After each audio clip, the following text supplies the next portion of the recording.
Today we are reading the statement of Randolph Carter. I repeat to you, gentlemen, that your inquisition is fruitless. Detain me here forever if you will. Confine me or execute me if you must have a victim to appropriate the illusion you call justice. But I can say no more that I have said already. Everything that I can remember, I have told with perfect candor. Nothing has been distorted nor concealed.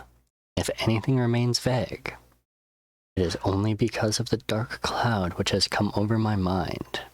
That cloud, and the nebulous nature of the horrors which brought it upon me. Again I say, I do not know what has become of Harley Warren, though I think, almost hope, that he is in peaceful oblivion.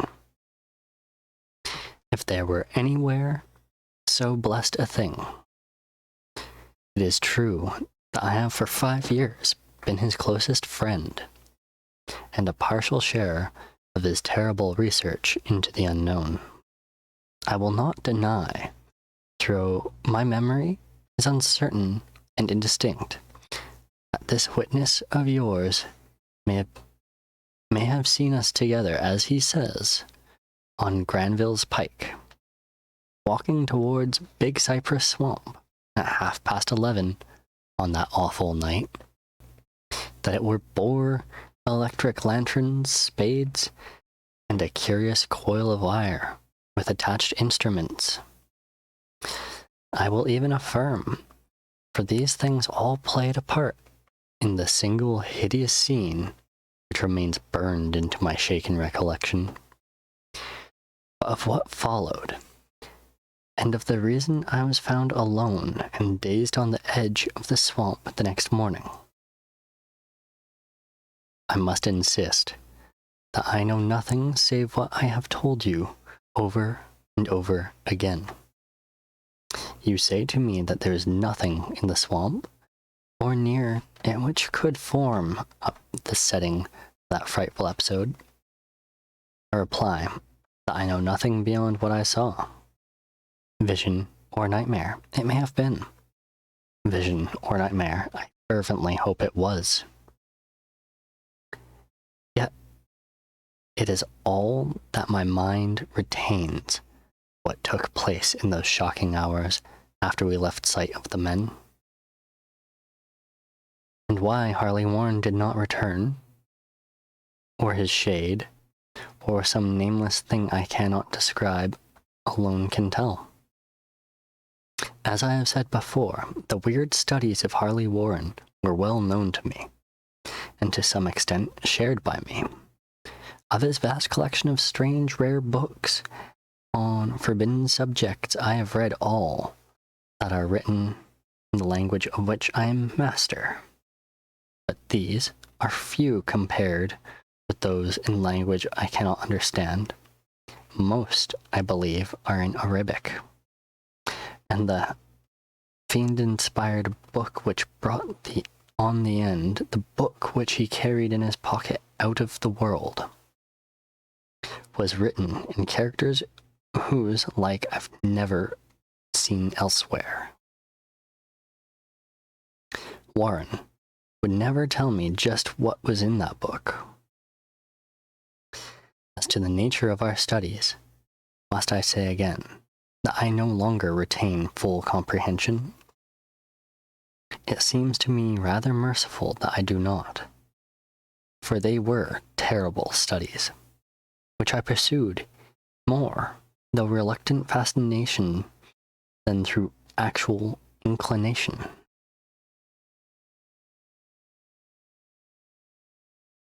Warren always dominated me, and sometimes I feared him. I remember how I shuddered at his facial expressions on the night before the awful happening, when he talked so incessantly of his theory, why certain corpses never decay, but rest firm and fat in their tombs for thousands of years. But I do not fear him now, for I suspect that he has known horrors beyond my ken. Now I fear for him.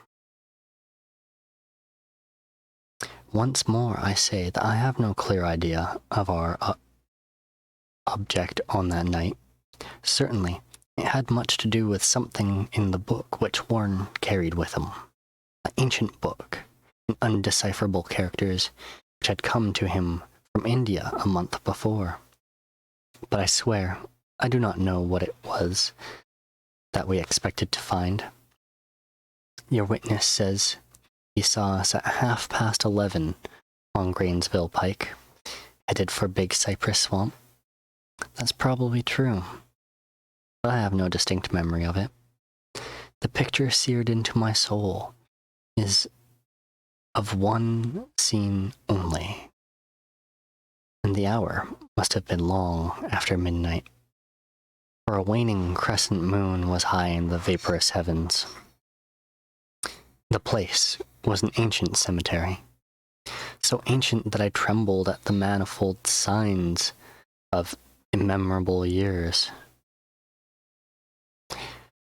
It was in a deep, damp hollow, overgrown with rank grass, moss, and curious creeping weeds, and filled with a vague stench which my idle fancy associated absurdly with rotting stone. On every hand were the signs of neglect and decrepitude, and it seemed haunted by the notion that Warren and I were the first living creatures to invade the lethal silence of centuries. Over the valley's rim, a waning crescent moon peered through the noisome vapors that seemed to emanate from unheard-of catacombs, and by its feeble, wavering beams I could distinguish a repellent array of antique slabs, urns, cenotaphs, and mausolean facades,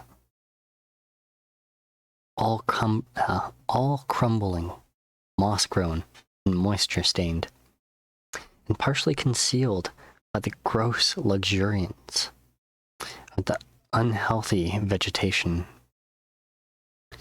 My first vivid impression of my own presence in this terrible necropolis concerns the act of pausing with Warren before a certain half-obliterated sculpture, and have thrown down some burdens which we seemed to have been carrying. I now observed that I had with me an electric lantern and 2 spades, whilst my companion was supplied with a similar lantern and a portable telephone outfit. No word was uttered, for the spot and the task seemed known to us, and without delay we seized our spades and commenced to clear away the grass, weeds, and drifted earth from the flat, archaic mortuary. After uncovering the entire surface, which consisted of 3 immense granite slabs, we stepped back some distance to survey the carnal scene. Warren appeared to make some mental calculations. Then he returned to the statue and, using his spade as a lever, sought to pry up the slab lying nearest to a stony ruin which may have been a monument in its day. He did not succeed and motioned to me to come to his assistance. Finally, our combined strength loosened the stone, which we raised and tipped to one side. The removal of the slab revealed a black aperture from which rushed an effluence of miasmal gases so nauseous that we started back in horror. After an interval, however, we approached the pit again and found the exhalations less unbearable. Our lanterns disclosed the top of a flight of stone steps, dripping with some detestable ichor, the inner earth, and bordered by moist walls encrusted with niter. Now, for the first time, my memory records verbal discourse. Warren addressing me at length in his mellow tenor voice singularly unperturbed by our awesome surroundings. "I'm sorry to have asked you to stay on the surface," he said, "but it would be a crime to let anyone with your frail nerves go down there. You can't imagine, even from what you have read and from what I've told you, the things I shall have to see and do. It's fiendish work, Carter, and I doubt if any man without ironclad sensibilities could ever see it through and come up alive and sane. I do not wish to offend you, and heaven knows I'd be glad enough to have you with me, but the responsibility is in a certain sense mine. I couldn't drag a bundle of nerves like you down to probable death or madness. I tell you, I can't imagine what the thing is really like, but I promise to keep you informed over the telephone every move. You see, I've enough wire here to reach to the center of the earth and back." And still hear in memory those coolly spoken words. I can still remember my remonstrance. I seemed desperately anxious to accompany my friend into those depths, and yet he proved inflexibly stubborn. At one time, he threatened to abandon the expedition if I remained insistent, a threat which proved effective, since he alone held the key to the thing. All this I can still remember, though I no longer know what manner of thing we sought. After he had secured my reluctant acquiescence in his design, Warren picked up the reel of wire and adjusted his instruments. At his nod, I took one of the latter and seated myself upon an aged, discolored gravestone close by the newly uncovered aperture. Then he shook my hand, shouldered the coil of wire, disappeared within that indescribable ossuary. For a moment I kept sight of the glow of his lantern, and heard the rustle of his wire as he laid it down after him. But the glow soon disappeared abruptly, as if a turn in the stone staircase had been encountered. The sound died away almost as quickly. I was alone, yet bound to the unknown depths by those magic strands whose insulated surface lay green beneath the struggling beam of that waning crescent moon. In the lone silence of that hoary, deserted city of the dead, my mind conceived the most ghastly fantasies and illusions. The grotesque shrines and monoliths seemed to assume hideous personalities and half-sentience. Amorphous shadows seemed to lurk in the darker recesses of the weed-choked hollow, and to flit in as in some blasphemous ceremonial procession past the portals of moldering tombs in the hillside. Shadows which could not have been cast by that pallid, peering crescent moon. I constantly consulted my watch by the light of my electric lantern, and listened with feverish anxiety at the receiver of the telephone. But for more than a quarter of an hour, I heard nothing. Then a faint clicking came from the instrument. I called down to my friend in a tense voice, apprehensive as I was nevertheless unprepared for the words which came up from that uncanny vault in accents more alarmed and quavering than any I've heard or from Harley Warren.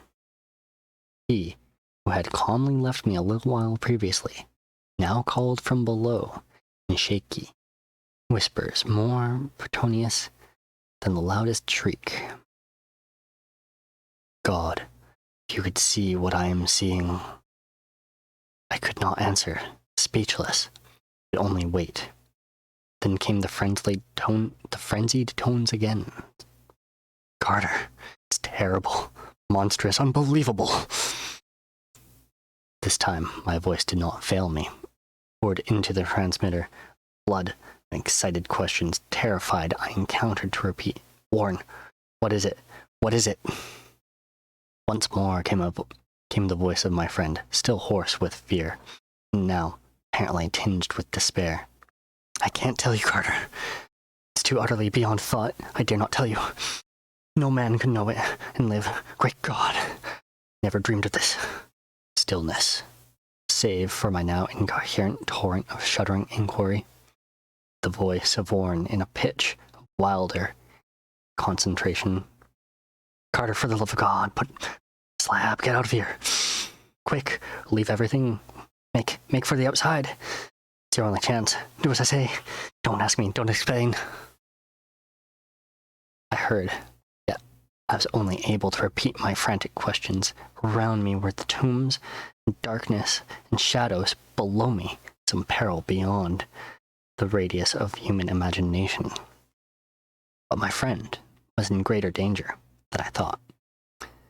And through my fear I felt vague resentment that he should deem me capable of deserting him under such circumstances.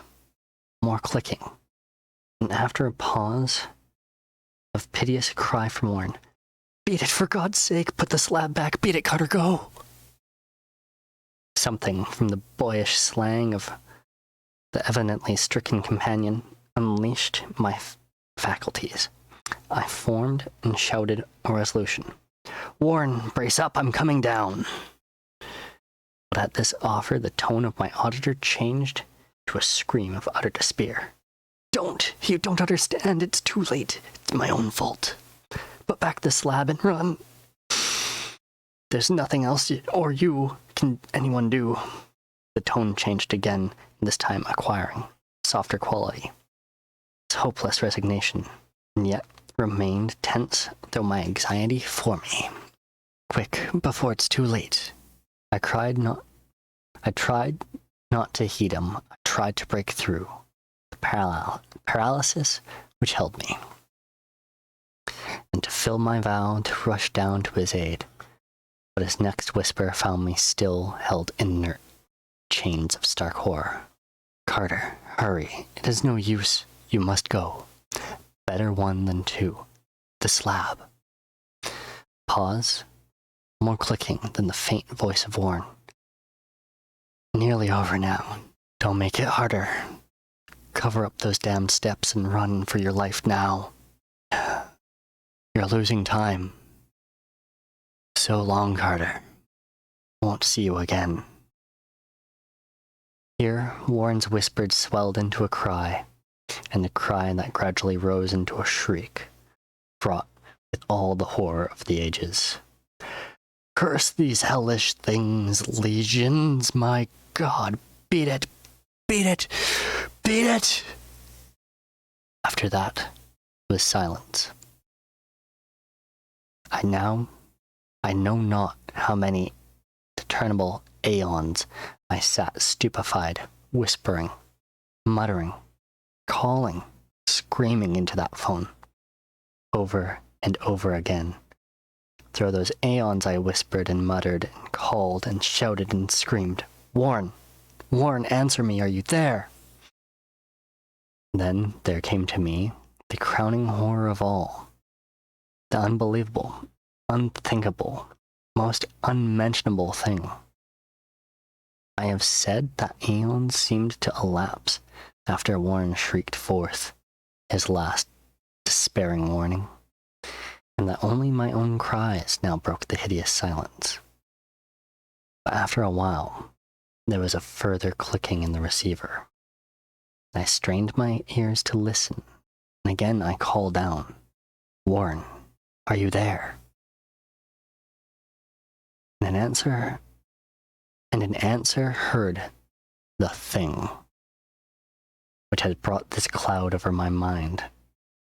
I do not try, gentlemen, to account for the thing, that voice, nor can I venture to describe it in detail, since the first words took away my consciousness and created a mental blank which reaches to the time of my awaking in the hospital.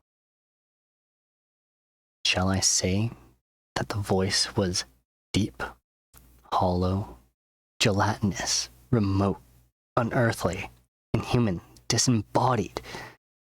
What shall I say? It was the end of my experience, and is the end of my story. I heard it, and I knew no more.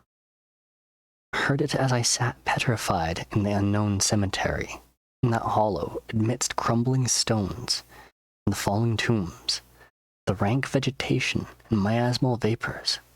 I heard it well up from the innermost depths of that damnable open sculpture, as I watch amorphous, necrophagous shadows dance beneath the accursed waning moon. And this is what it said.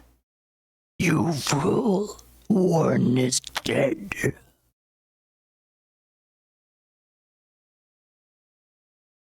And that was the statement of Randolph Carter.